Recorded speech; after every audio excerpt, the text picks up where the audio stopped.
Hello there my friends, and welcome back to the Scott Ree Projects, and today I am doing a video that I have waited a long time to do.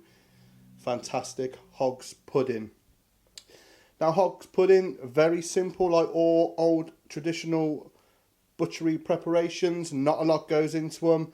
Again, it's that skill of making a little go a long way. So what I have got here today is 3¼ pounds of decent pork, lean pork, 3¼ pounds. I have got 1¼ pounds of back fat. The best fat for manufacturing must be back fat. And what I've got here, as you can see, I've got 1½ pounds of rusk, which is that yeastless breadcrumb we use in sausage making for the binder, but it's been soaked in 2½ pounds of water. And then to that we got this absolutely stunning selection of herbs and spices. Just look at that, that's like a work of art. Now I will put the exact quantities in the notes down the bottom there. Like all these old traditional preparations, they were measured in quarter ounces, 1/8 of an ounce, 1/2 ounce, but I've converted them all to grams for you. But just a quick spin around there, but just look at that. I got salt, white pepper, mace, nutmeg, ginger, thyme, parsley and marjoram. This cannot fail. Just some good old pork, some breadcrumbs for binding and bulk, and that lovely seasoning mix. Like I said, if you look down in the comments, you'll find the exact measurements. Right, first thing we need to do then is get our mince going and get our pork and our fat broken down. So, as you can see, I've just sent the pork through the mincer, the fat, I've got my soaked rusk. All we need to do, I mean, it seems a shame to spoil that, but just look at that. Just give that a mix, and then it's just a case of getting a container big enough, and we're going to mix it all together and then send it through the mincer one more time to make sure it's all incorporated. And then we're going to fill it into either wide hog casings, obviously natural, or beef runners. Now hogs pudding, it's a traditional southwest dish made in Cornwall and Devon. As you can imagine, they both got their own recipes. Normally the pork and the rusk, or you can use rice or breadcrumbs, or pearl barley is the same, but their seasonings vary a little. So I've nicked a bit from each of them because I know what they're like. And this is my take on the hog's pudding. Right, let's do this. Pork.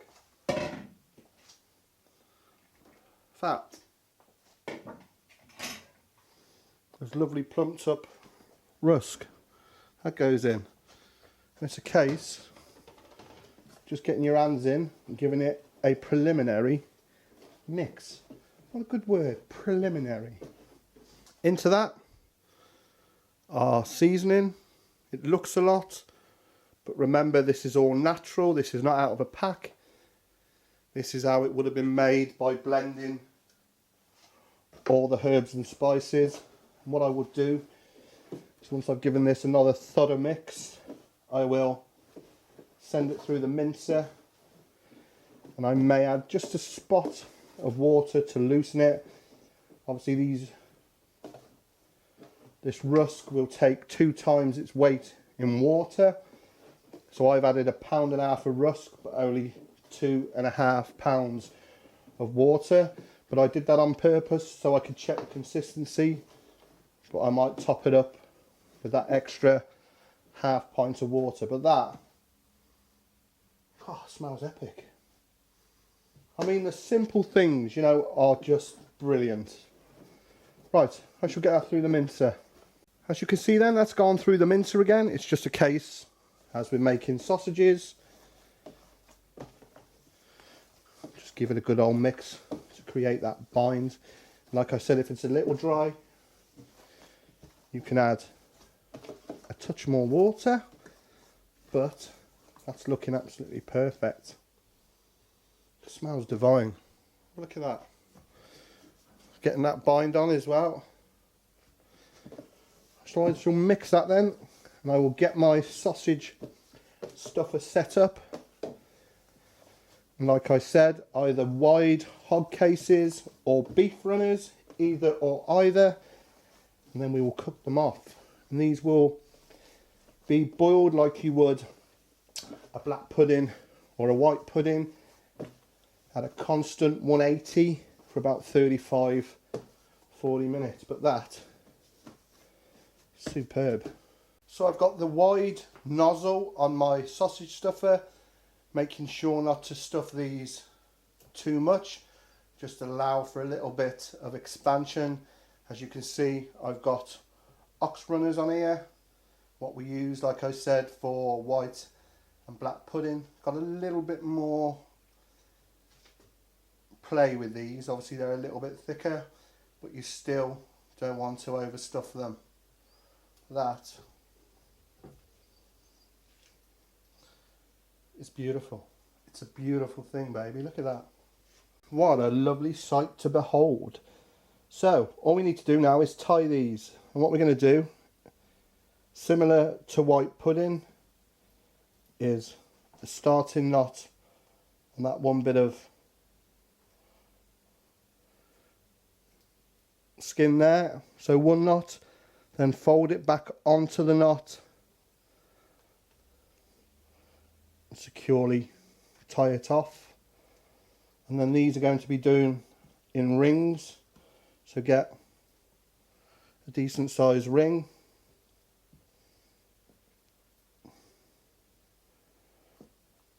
tie it off again, and then another ring,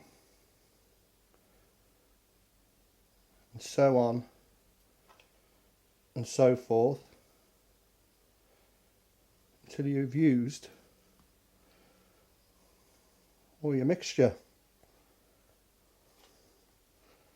And that way we can cook them all together, like I said, gently on about 180, basically just poaching them.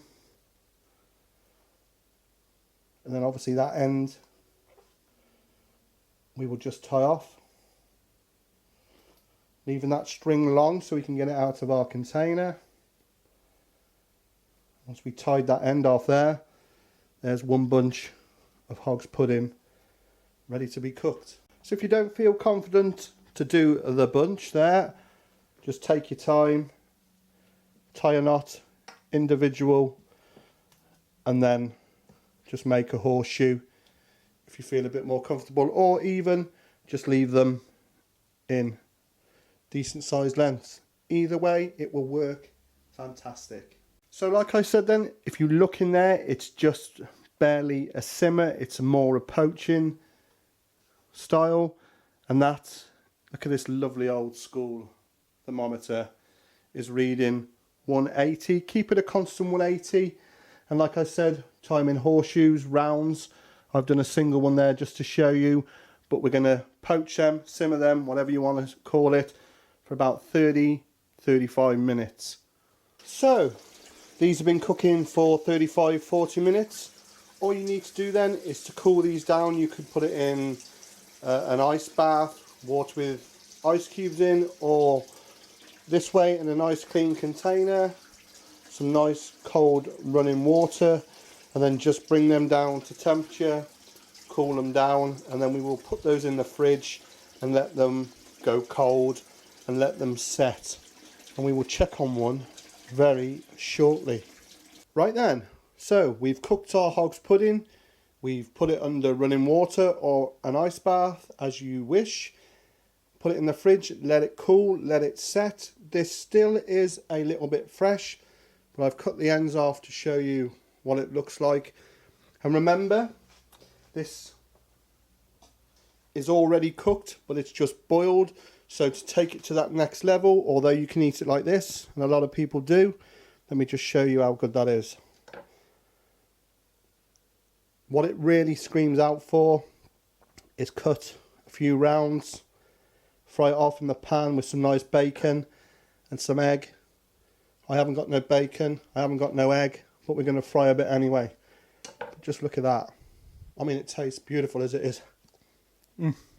Right then, that is superb. Just imagine that with some bacon and a lovely fried egg. Oh, let's have a go on that. Oh man.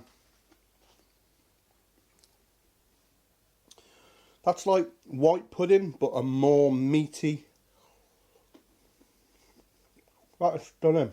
Oh, lovely. So what you got to imagine then, that's not even a couple of hours old. You leave that in the fridge to the next day, let all those flavours really get to know each other. Trust me, that is a fantastic product. So there you have it, or there you had it. How to make hog's pudding, and do give it a go. It really is something special.